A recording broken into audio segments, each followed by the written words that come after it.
gente está no encontro 5, né?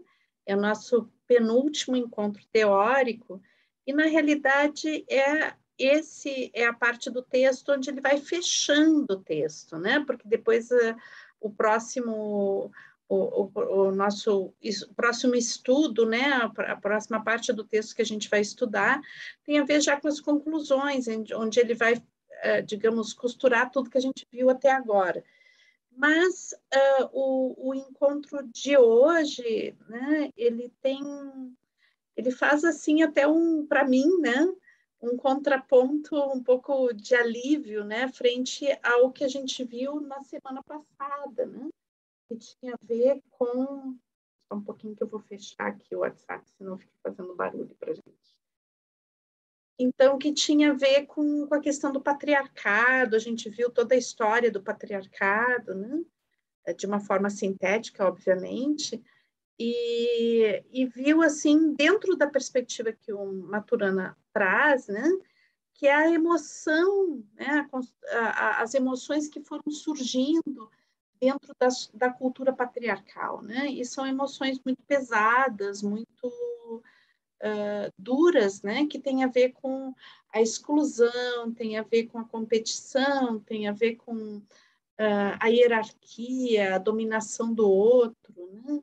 A imposição, a violência. Então, tudo isso ligado muito a uma emoção de fundo que está ligada também à escassez, e que tem predominância o medo, né? Então, a desconfiança, a insegurança, né? Então, hoje, e daí no final do nosso encontro passado, eu coloquei para vocês, olha, o nosso próximo encontro é sobre a democracia, né? Então, a gente vai ver o que o Maturana vai falar sobre a democracia, porque a gente vive atualmente no mundo, né? Uma grande parte dos países vão ser sistemas democráticos. E a gente tem a vivência tanto da beleza da democracia, como do pesadelo que pode ser a democracia quando ela é vivida de uma forma desrespeituosa, né? Então, será que nos sistemas que a gente vive, como no caso do Brasil atualmente, né, essa democracia é realmente democracia? O que será democracia, né? Então, a gente vai ver entrar um pouquinho hoje nessa viagem que o Maturana faz a respeito do que é a democracia, e eu acho ele muito esclarecedor. A forma como ele vai construir esse texto, né, e esse conhecimento, ele me traz assim como uma explicação de por que as coisas não dão certo, né? Mas ele também, ao mesmo tempo que ele aponta para o que não dá certo, nessa compreensão do que não dá certo, parece que surge como uma flor lá do meio, né? Uma flor de que, bom, isso tudo, né, que acontece que não dá certo, e que me faz ver o que não dá certo, também é o que me faz ver e ser potente para construir o que dá certo, né? Então, me parece que o Maturana nos traz muito fortemente que, na realidade, o que a gente chama de democracia, muitas vezes, né, fica perdido em uma série de incompreensões sobre o que é a democracia, né, e uma série de utilizações equivocadas do sistema democrático.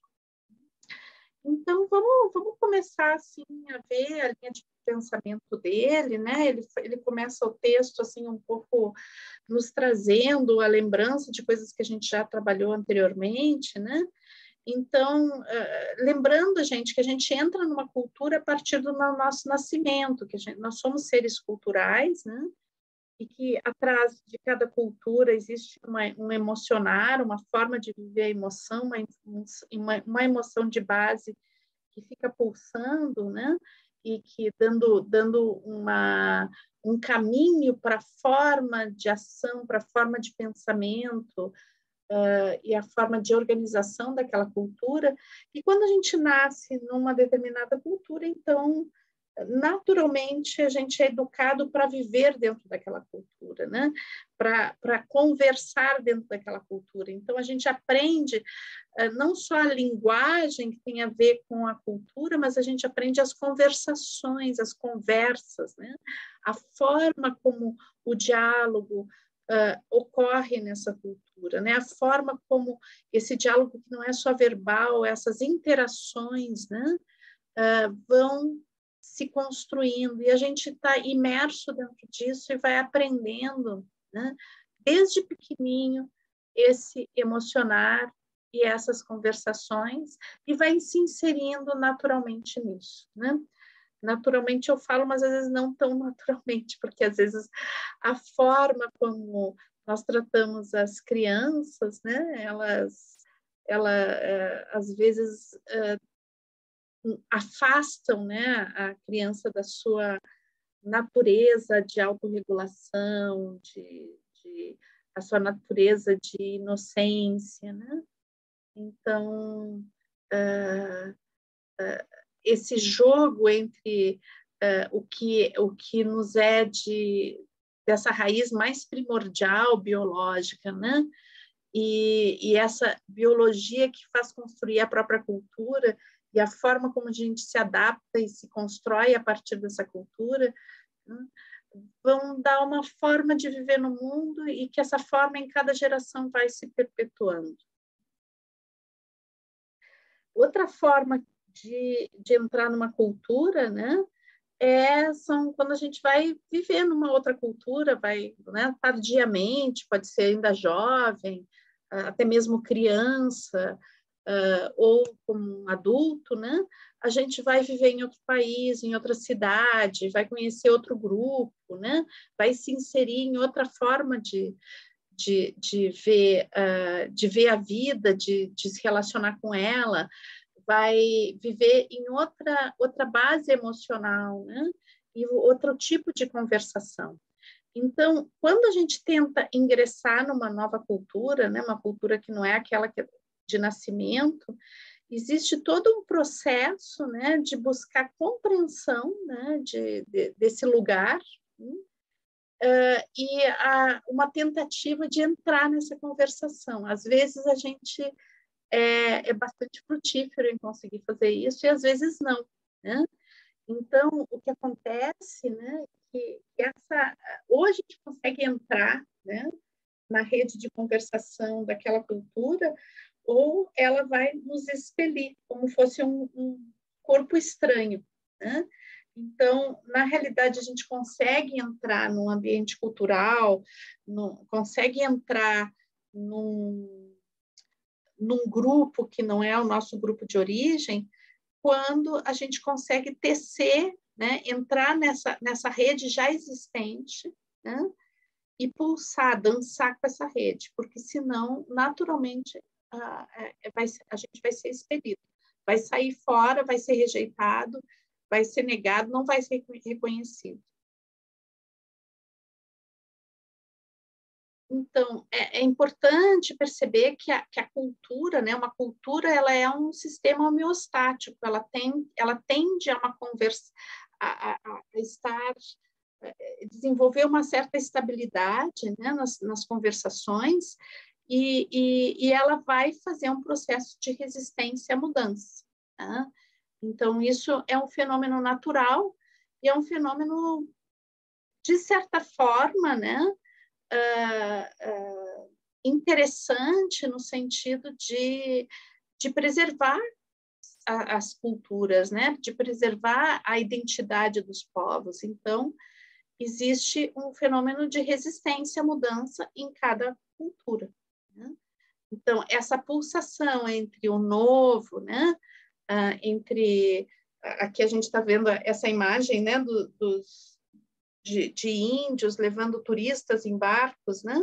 Então, essas modificações, o quanto elas podem ser validadas e podem ser algo que vai se transformando aos pouquinhos, e o quanto isso pode passar por cima de uma cultura e exterminá-la, né? O quanto, em nível de identidade, a gente pode se sentir dentro de um ambiente cultural e dar nome para a gente mesma a partir desse ambiente cultural, né?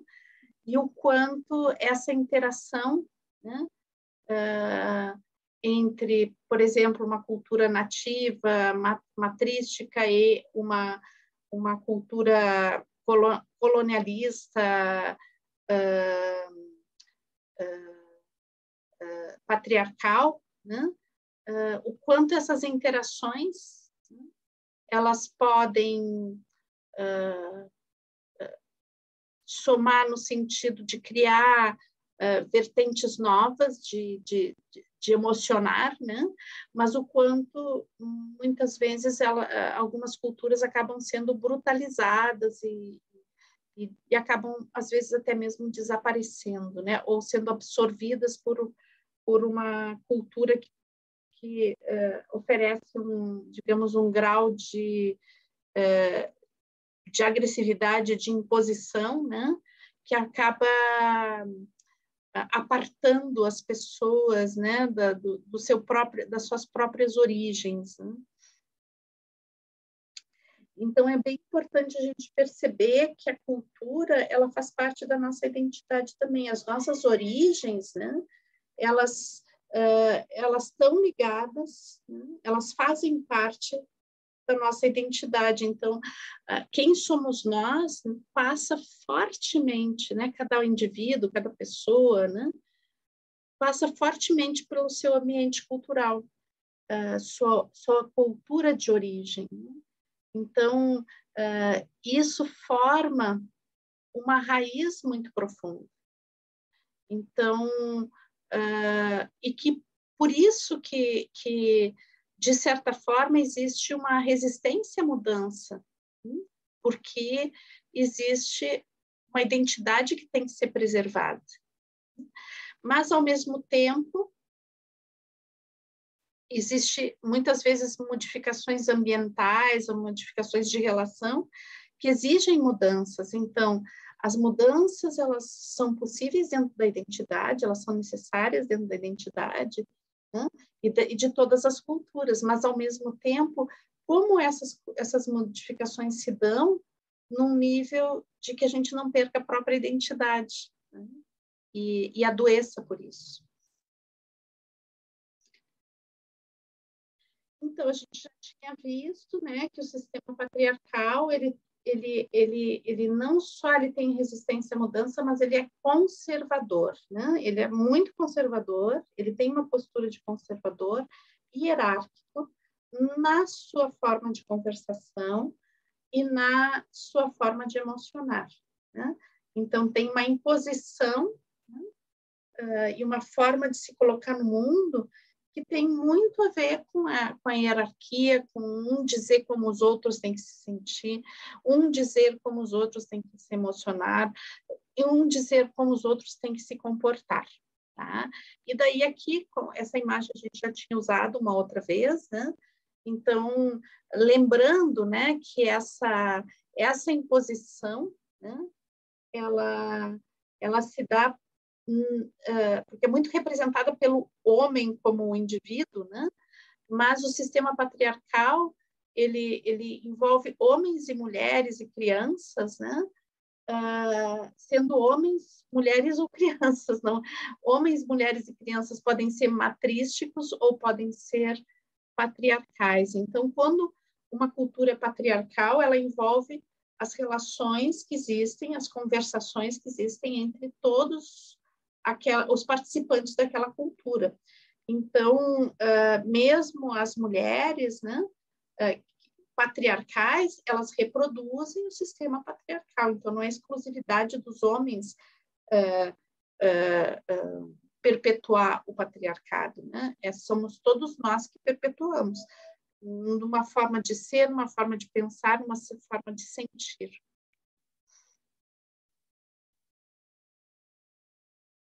Então, e uma característica bem forte do patriarcado, né, é uma argumentação, né?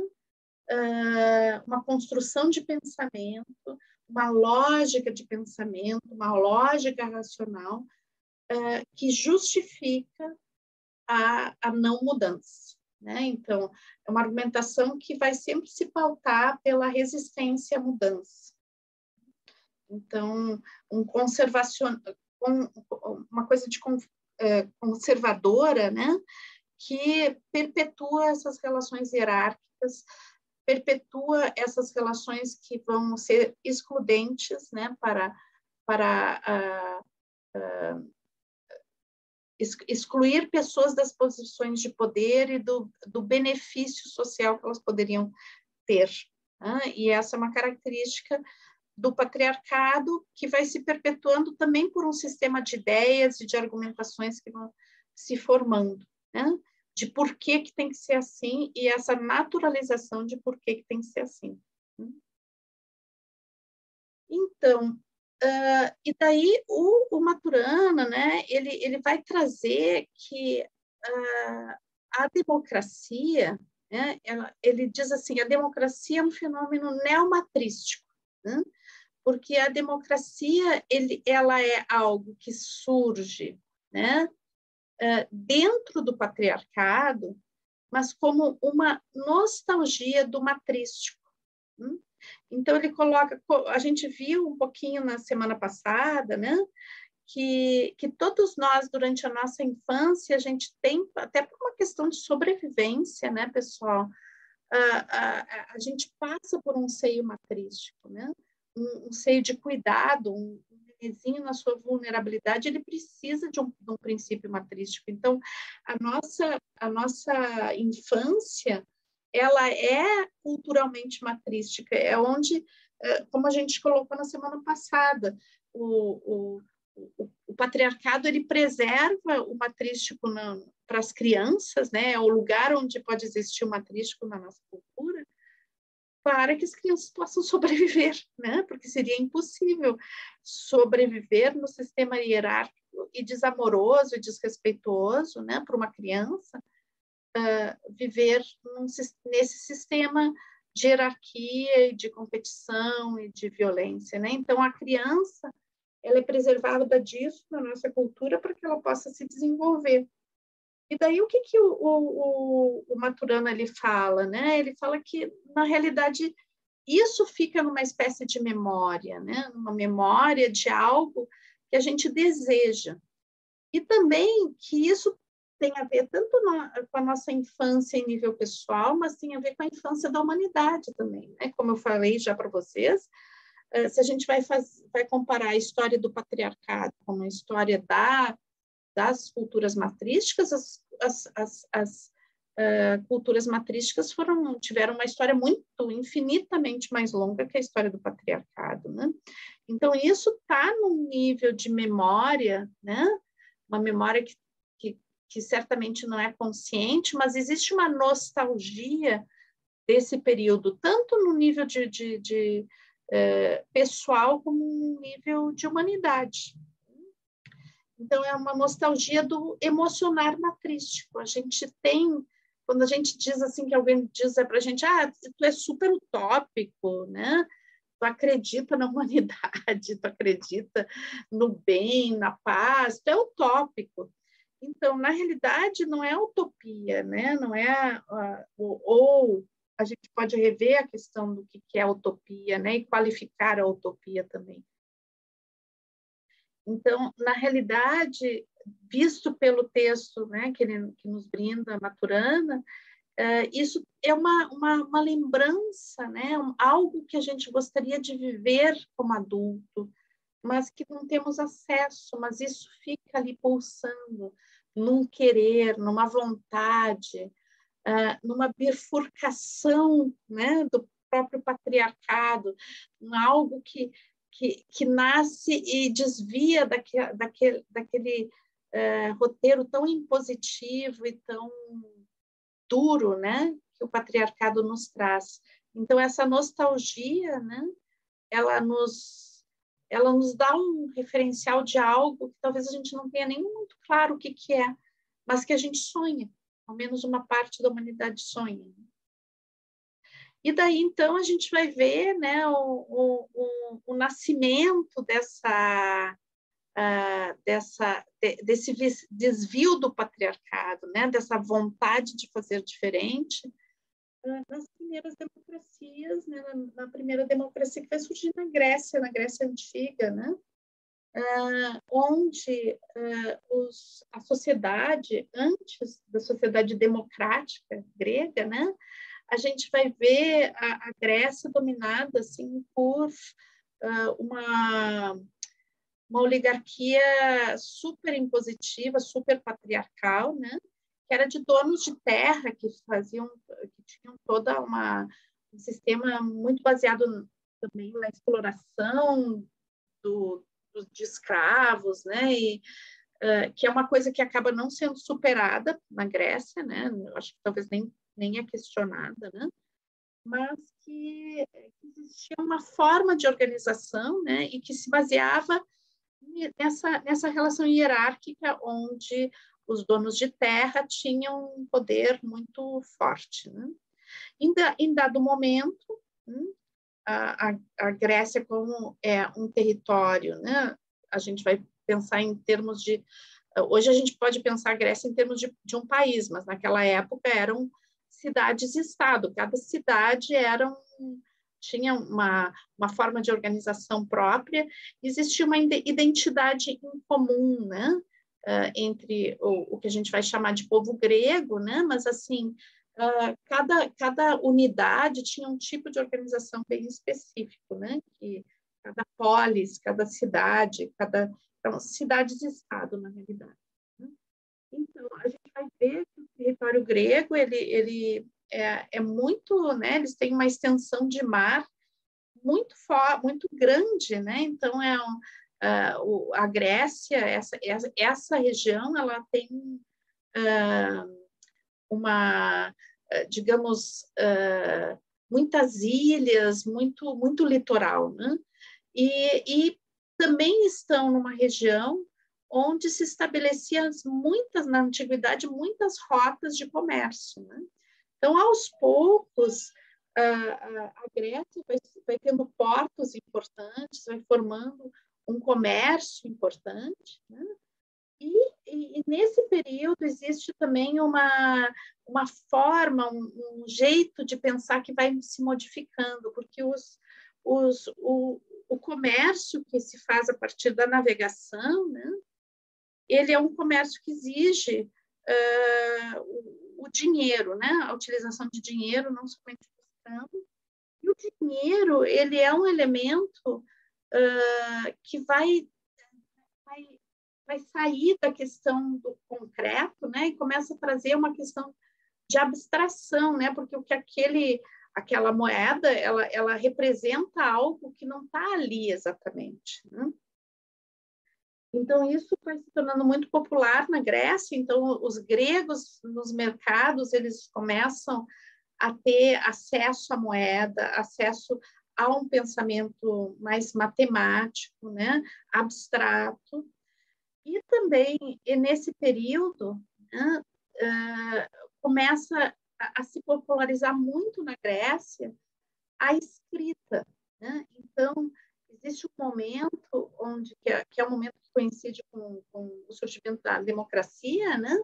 Onde muitas pessoas sabem ler, sabem escrever, né? Então, para os padrões da antiguidade, né? Era um número muito considerável de pessoas que tinham acesso à leitura. Então, isso vai construindo um tipo de cultura, um tipo de relação com o mundo que vai questionando essa oligarquia impositiva, né? O próprio comércio começa a trazer uma nova elite, uma nova forma de se relacionar com o mundo, né? E esse lugar do mercado, esse lugar da rua, né? Ele passa a ser um lugar de muitos diálogos. Então, aí surge toda a questão da filosofia grega também nesse mesmo período, né? Então, o que vai acontecer? Chega um momento, né, onde essas relações de poder que eram hierárquicas, elas são questionadas, tá?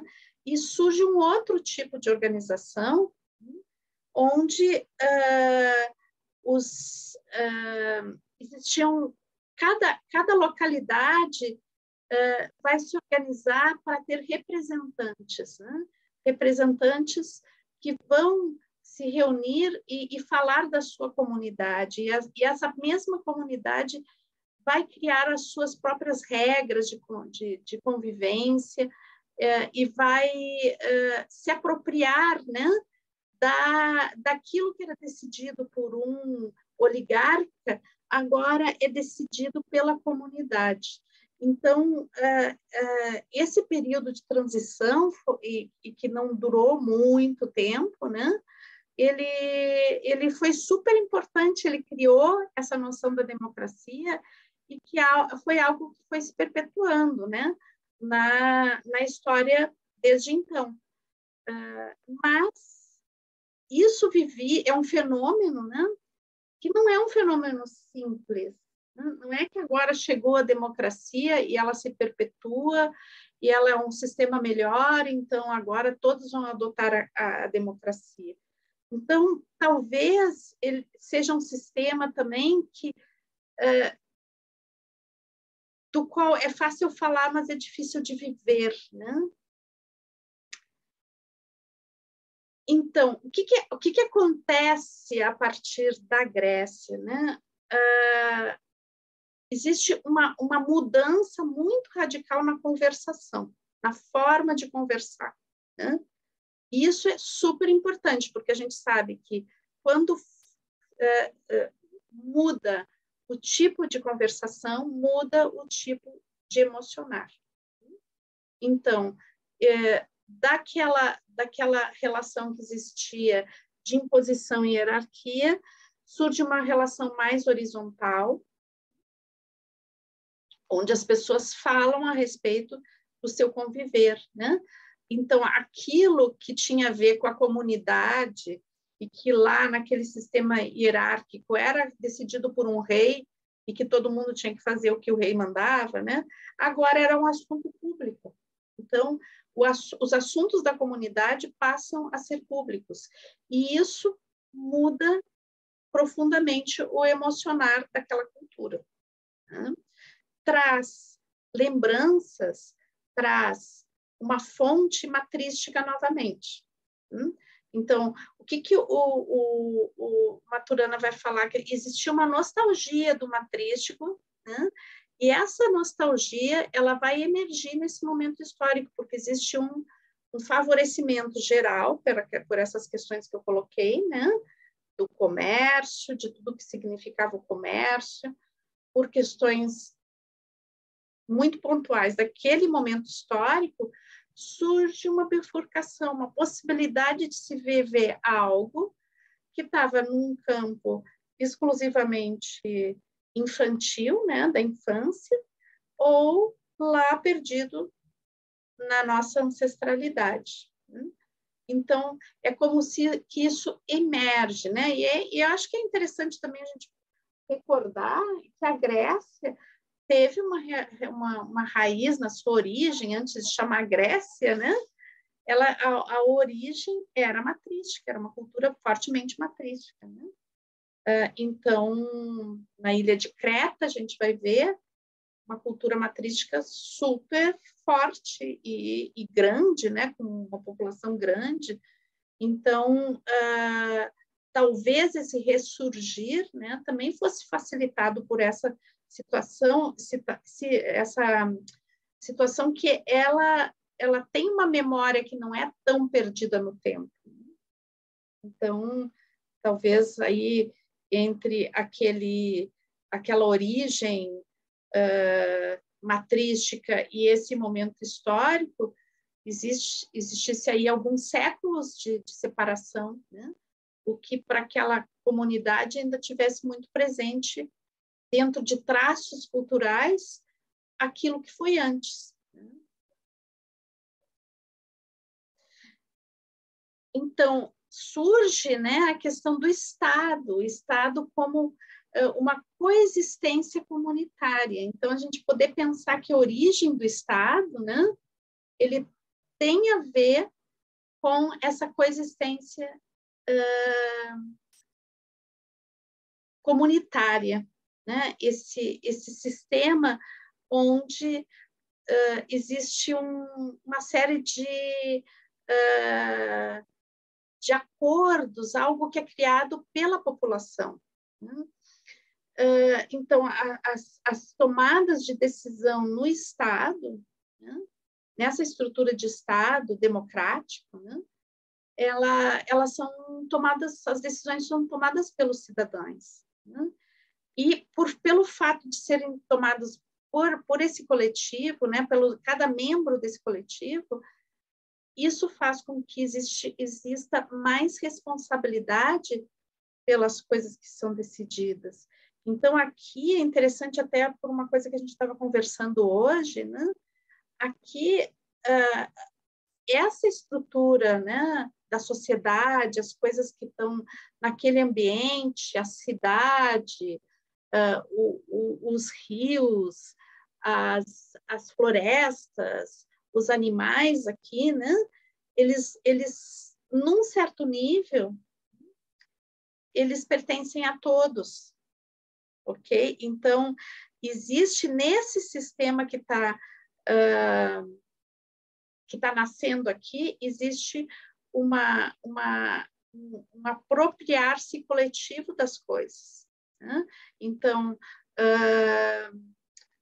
a sensação de que o público pertence ao outro, né? Ele vai desaparecer aqui. Então, existe algo que é coletivo e eu sou responsável por isso. Cada um de nós é responsável. E daí, então, dentro do sistema democrático, né, as tarefas que são... desculpe que ficou mal escrito ali, tá, pessoal? Uma palavra quase incompreensível, mas as tarefas que são administrativas, tá, isso que eu queria dizer, ficou mal escrito, elas são transitórias, ou seja, né, existe um sistema de votação onde existe uma eleição de alguns representantes, e esses representantes vão ficar por um tempo fazendo essa representação. Né? Então, essas tarefas, elas são delegadas a essas pessoas, mas isso não significa que essas pessoas vão tomar, né, o poder como agora são elas que mandam e são elas que impõem. Né? Na realidade, elas estão prestando um serviço à comunidade. Né? Isso na origem da democracia e na sua raiz. Né? Então, é a noção de servir à comunidade, de doar algo de si à comunidade, de contribuir para a construção de algo. Né? Então, esses representantes, eles vão construir junto, né? De uma escuta, de uma relação com a comunidade, eles vão construir esse bem coletivo.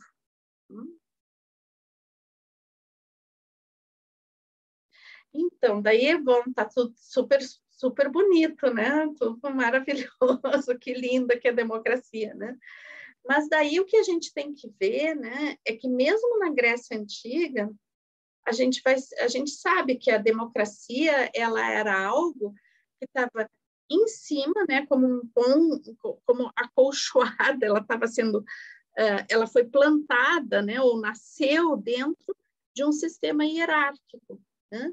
Então, essa democracia, ela era vivida dentro do patriarcado, e essa é a grande contradição da democracia em geral até hoje, né? Então, o que existe?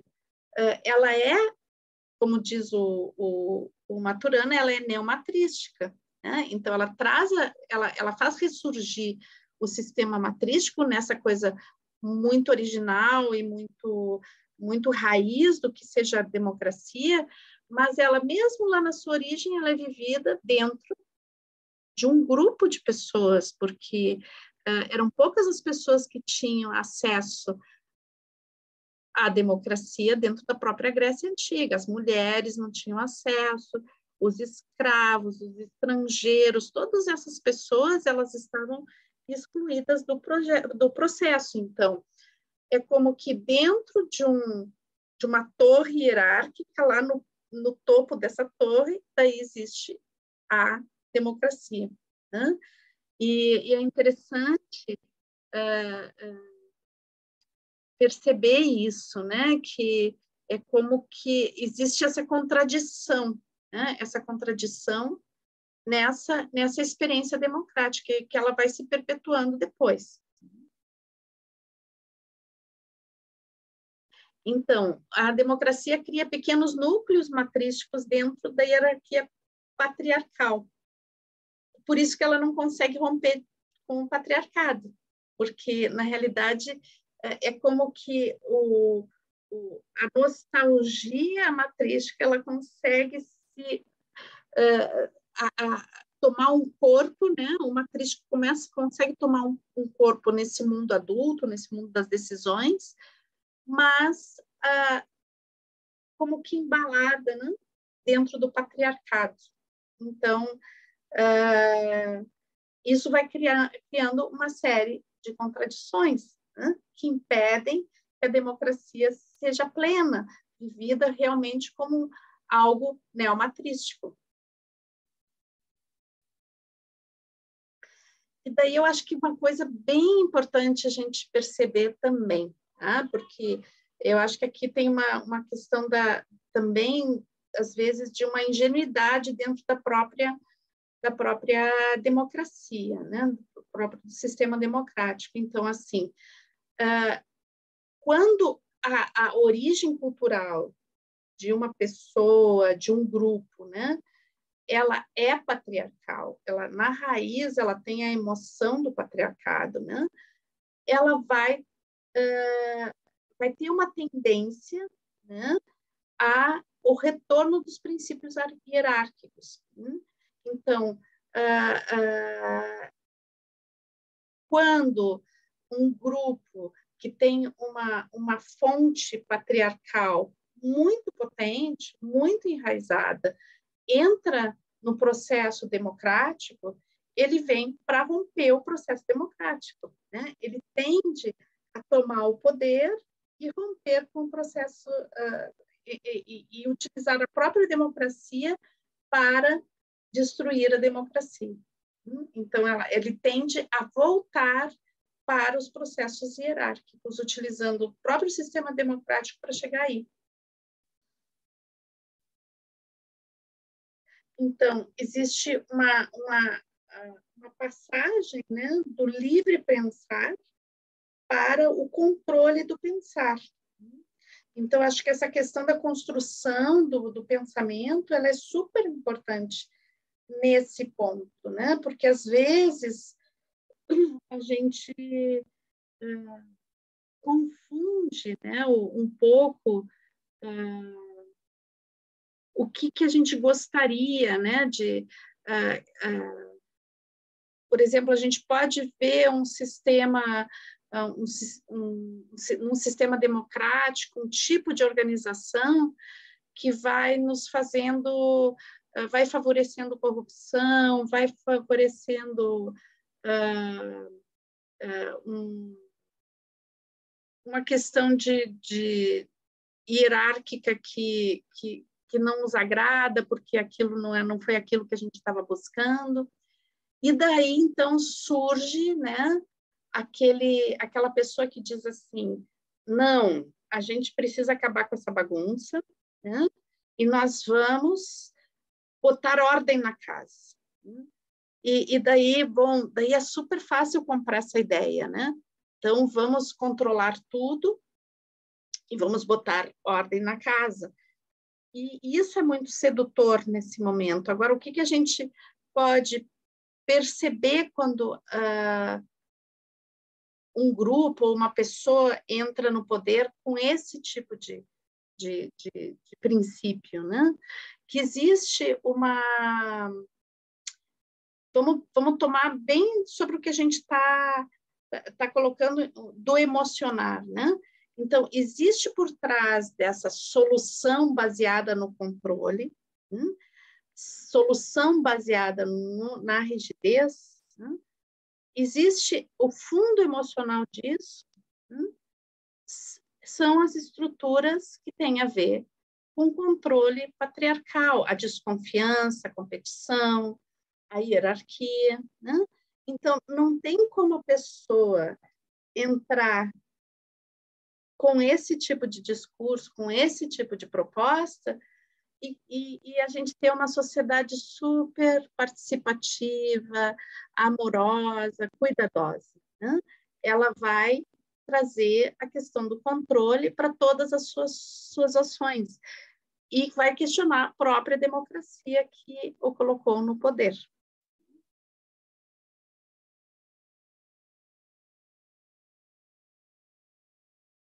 Então, a democracia, na parte de acordo, né? De acordos, são acordos coletivos, são coisas que a gente pensa junto, coletivamente, junto daquilo que a gente sonha juntos, né? Daquilo que a sociedade, que a comunidade como um todo gostaria de dar rumos às suas vidas, né? Então, muitas vezes surge como acordos, né? E daí a gente começa também a pensar sobre esses acordos, né? E eu acho que aqui tem um ponto bem importante, né? Porque o Maturana coloca que às vezes a gente pensa excessivamente sobre os acordos sem senti-los, né? Então, colocando que muitas vezes esse pensar, esse racionalizar sobre esses acordos, esse diálogo, essa conversação social, né? O pensar a respeito disso é como que nós tivéssemos uma ilusão de que a racionalidade, o racionalizar as relações democráticas fosse a solução para se viver a democracia. Então, guardem isso para a gente poder ver mais tarde. Tá? Então, o que acontece? Essa criação, esses acordos, né, eles vão virando em regras. Né? Então, aos poucos, essas regras, né, elas começam a ter interpretações diversas, porque elas invariavelmente são escritas, né? Então elas se abrem para muitas interpretações, né? Mesmo que elas não fossem escritas, o que um disse, o que o outro ouviu do que foi dito, né?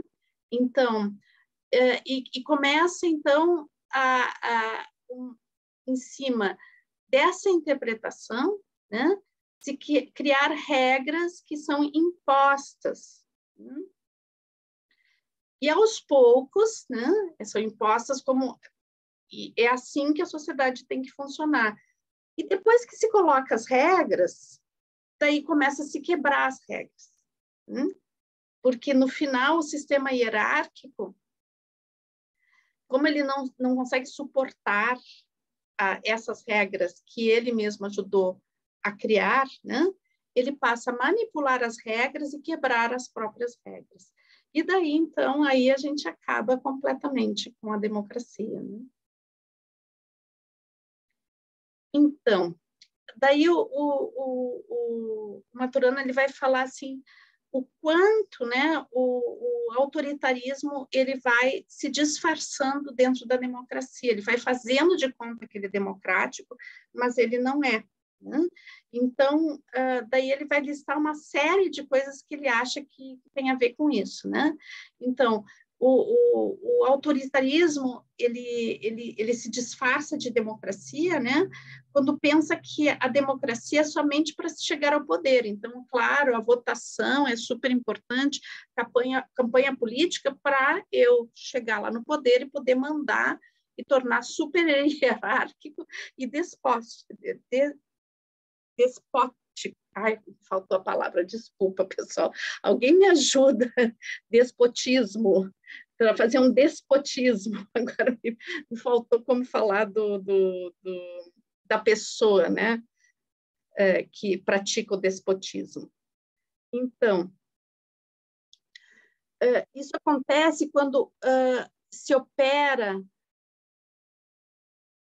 também a exclusão, né? Então, a exclusão, a sociedade de exclusão, ela é uma condição básica para manipular a democracia. O silenciamento da imprensa, o silenciamento de quem pode observar e criticar, né? Então, é como se, depois de chegar ao poder, ou para chegar ao poder, se cria toda uma estrutura, né? Onde o acesso à informação, o acesso ao se ver o que está acontecendo, né? É negado. Né? Então, uma procura muito forte de construção de sistemas onde as pessoas não tenham acesso à compreensão do que está se passando. A negação, né, dos meios básicos de subsistência e educação. Então, uma sociedade que nega esses meios básicos é uma sociedade que não está construindo a democracia, pessoal. Né? Não tem como alguém ser participativo, alguém se tornar um cidadão, né? Se não tem acesso a meios básicos de subsistência, se não tem acesso à educação. Então, quando começa a ficar validado, né, a intimidação, a apropriação, então a gente está se afastando da democracia. Quando se incentiva a guerra, a competição em nome do progresso da paz, né? Então, esse discurso, né, de que a gente vai invadir tal país para manter a democracia, né, é um discurso que tem alguma coisa errada nisso, né? Então, não é com invasão, com guerra, com hierarquia, com sobreposição de poderes, né, que a gente vai construir a democracia. A democracia é participação, a democracia é construção coletiva, a democracia é cuidado com a vida. Quando manipula a opinião pública, então, todo esse fenômeno que a gente vê da questão do fake news, onde as pessoas já não sabem mais onde é que estão, né? Toda a utilização das mídias eletrônicas, das redes sociais, que é um fenômeno muito atual, né? Isso tudo vai corroendo a democracia, né? Porque as pessoas vão perdendo a noção da realidade, vão perdendo a noção de onde elas estão, né? De quem são elas. Vai se corroendo essa base de identidade cultural, né?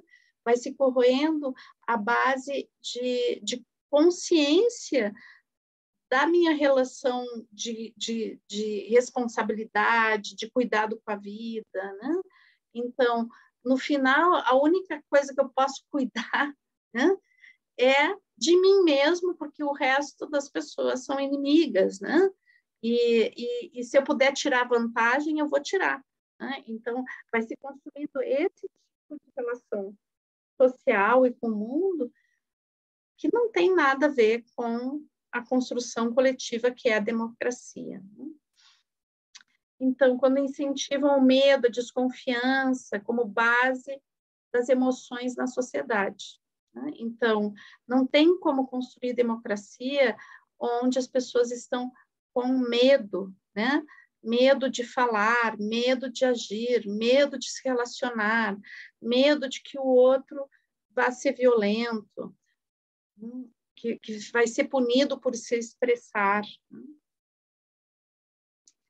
Então, por que o Maturana vai falar tudo isso? Né? Porque ele coloca que isso é o sistema que nos afasta, por isso que a democracia não dá certo. Né? Ela não dá certo porque, na realidade, a gente não entende a democracia e utiliza a democracia para justificar as nossas relações hierárquicas, as nossas relações de violência.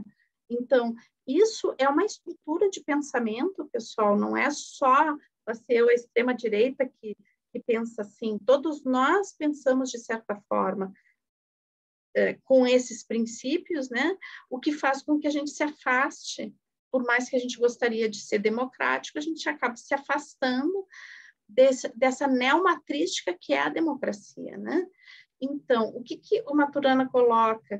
que a democracia é um sistema de co-inspiração, né? Esse diálogo entre as pessoas, esse diálogo plural da sociedade, né? Ele vai inspirar uns aos outros, a diversidade, as ideias que cada um tem a liberdade de colocar em diálogo, né, com os demais, essa abertura, essa fluidez das informações,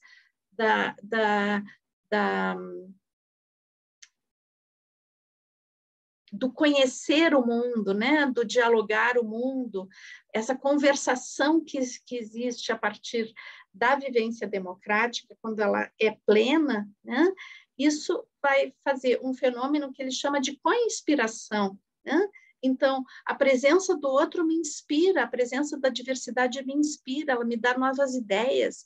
Aqui surgem novas possibilidades de se viver juntos, né? E de construir coisas juntos.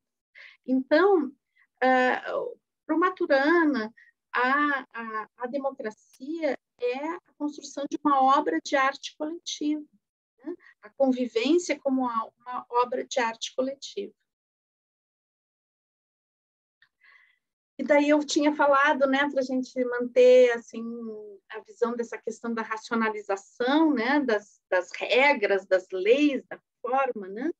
Então, dentro de uma visão muito cartesiana, né, e muito iluminista, né, a gente, dentro dos últimos séculos, né, a humanidade tem dado uma ênfase por princípios filosóficos e também científicos, né, tem dado uma ênfase muito forte à racionalização. Então, existe uma tendência de pensar a democracia em nível racional. Então, pensar a democracia em nível de como a gente tem que organizar a democracia para que ela funcione, né? E daí o Maturana diz assim, se eu basear a democracia somente na racionalização dela, num sistema racional, não vai dar certo. Porque a democracia é, antes de tudo, uma vivência. Ela necessita ser vivida. A gente necessita da emoção da democracia. A gente necessita da emoção da participação, da potência que é essa participação, a potência que é essa conversação para criar a base emocional, para, inclusive, entender racionalmente a própria democracia, mas querer impor racionalmente uma forma de entender a democracia não leva à vivência democrática.